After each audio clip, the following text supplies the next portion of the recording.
హుజూర్ నగర్ నియోజకవర్గ వ్యాప్తంగా ఎడతెరిపి లేకుండా కురుస్తున్న భారీ వర్షాలకు మున్సిపాలిటీ పరిధిలో భారీగా వరద నీరు చేరి లోతట్టు ప్రాంతాలైన గోవిందపురం రహదారి మధ్యలోని ఇండ్లు వరద నీటిలో చిక్కుకున్నాయి. దీంతో కాలనీ వాసులు తీవ్ర ఇబ్బందులకు గురయ్యారు. అధికారులకు ఎన్నిసార్లు చెప్పినా కాలువలు ఆధునీకరణ చేయకపోవడంతోనే ఇళ్లలోకి వరద చేరి తీవ్ర ఇబ్బందులకు గురి అవుతున్నారని ఆవేదన వ్యక్తం చేశారు.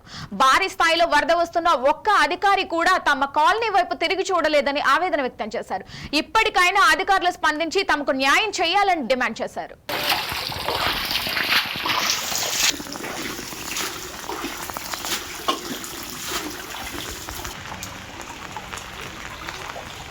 డ్రైనేజ్ సరిగ్గా లేకనేనా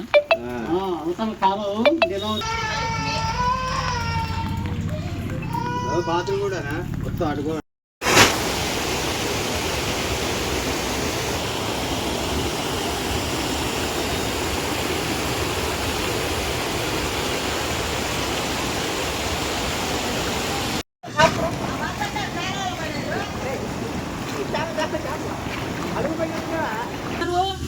మేము ఉండలేము ఇంట్లో వెనక నీళ్ళు మొత్తం ఎన్నడైనా వాన వచ్చినా కూడా మాకు ఇల్లు నిండాలి. ఆ చెట్ల నీళ్ళు మొత్తం వాకులు ఈ కాలువలో పెట్టిరు ఇంట్లోకి వస్తున్నాయి. మా పరిస్థితి ఏంది? మా పరిస్థితి చూడాలి. మరి మేము ఎడుకోకుండా ఇల్లు కాపాడుకొని ఉంటామా?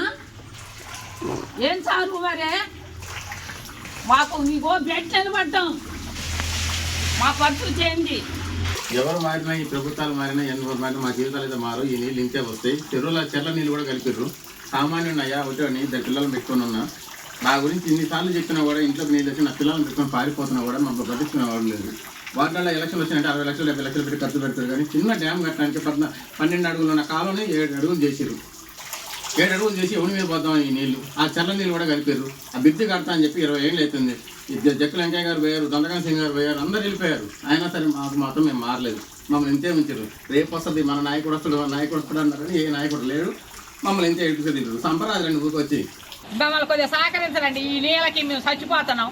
ఇళ్ళకి వస్తున్నాయి నీళ్ళు. ఇంటి మమ్మల్ని సహకరించటాలే. అసలు మేము అంటేనే పట్టించుకోవటాలే.